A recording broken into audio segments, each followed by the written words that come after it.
You should be located on Colonel Samuel Smith Drive, just before it bends in front of Father John Redmond High School. Carry down the forested pathway ahead. We are now entering Colonel Samuel Smith Park. Samuel Smith was the first settler owner of this land and the namesake for this park. After the land was surrendered by the Mississaugas of the Credit First Nation in the Toronto Purchase, Smith was granted 3,000 acres of land for his military service. This area includes the park and Lakeshore campus. Another interesting fact about this area is that black alder, as mentioned in the Indigenous Caretaker section, is actually not native to North America, meaning the word for ajobagoke, is probably a misnomer. As we enter this forested portion, we're greeted with trees that European settler Samuel Smith might recognize, but that the Indigenous people of this land prior to colonization would certainly not. While it might be clear to them that there were elms, maples, basewoods, and spruces, the species would differ from the native ones. They would in fact be seeing wych elm, Norway maple, European linden, and Norway spruce. These species were planted by the early Europeans who settled in this area and have since become naturalized. They currently make up the dominant tree species along this stretch of forest. Pause for a moment at the bridge located on the left-hand side of the path. This is the remnants of North Creek, which was buried into sewage lines sometime after 1958 due to complaints about local industries dumping waste in the creek. According to a map from 1811, this creek used to extend all the way to the current intersection of the QEW and the 427.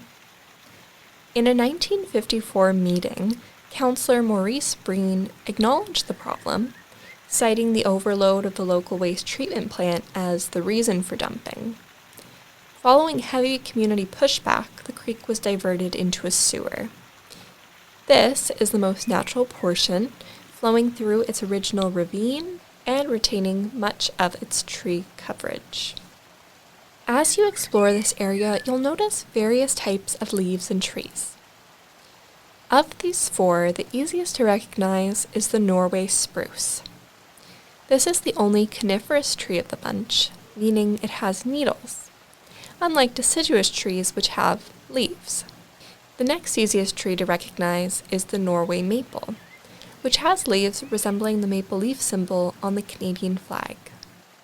Not all maple trees are native to Canada though, and the Norway maple is actually native to Central Europe and Western Asia. Sugar maple and Norway maple are often confused as the leaves do look very similar. The biggest difference is that Norway maple leaves have 5 to 7 lobes with sharply pointed tips, whereas sugar maple leaves have 5 lobes with less pointed tips.